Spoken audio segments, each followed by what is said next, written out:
मैंने hair transplant तो करा लिया। अब ये रिजल्ट मेरा जिंदगी भर रहेगा ना?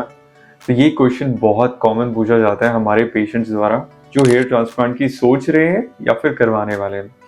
तो हाय, मैं हूं डॉक्टर समीर कुंडी, प्लास्टिक सर्जन। और मैं आपको आज बताने वाला हूं कि हेयर ट्रांसप्लांट कराए हुए बाल या फिर आपकी जो लुक है उसकी लाइफ कितनी होने वाली है। इसके लिए हमें ये समझना पड़ेगा कि हमारे सिर में दो तरह के बाल हैं। जो ओवल शेप एरिया है सिर के ऊपर वाला, वो एक तरह के बाल हैं जिसमें डीएचटी यानी हार्मोन का प्रभाव पड़ता है। तो ये वो वाले बाल हैं जो टाइम के साथ गिरते हैं।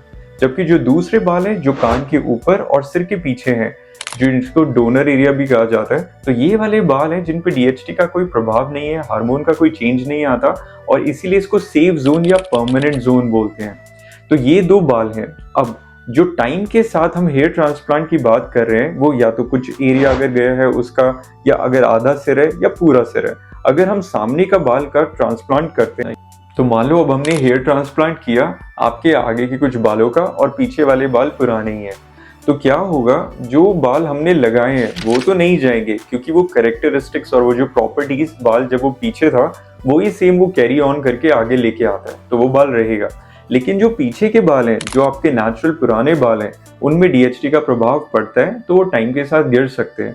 तो इसीलिए लुक चेंज हो सकता है। साथ ही जो बाल हम लगाते भी हैं, ऐसा नहीं है कि वो परमानेंट नहीं है, वो परमानेंट बाल होते हैं, वो जाने भी नहीं चाहिए। लेकिन जैसे आप कोई गाड़ी या बाइक खरीदते हो और उसकी कुछ मेंटेनेंस चलती है, वैसे ही इन बालों को भी मेंटेन करने के लिए कुछ मेडिसिन या कुछ सीरम टाइम टू टाइम थोड़ा सा लेने चाहिए, या फिर पीआरपी या जीएफसी जैसे इंजेक्शंस भी। तो हाँ, ये रिजल्ट परमानेंट हो सकता है, पर कुछ मेंटेनेंस आपकी रिक्वायर्ड होती है। और साथ ही ये मेंटेनेंस आपके सिर्फ जो लगाए हुए बाल है उनके लिए नहीं, जो बाल पहले से हैं उनको मेंटेन करने के लिए ये बाल होता है। आई होप आपको सारे अपने सवालों के जवाब मिल गए होंगे। और अगर आप कुछ और भी जानना चाहते हो तो आप हमें कॉन्टैक्ट कर सकते हो मेहनता में। Thank you.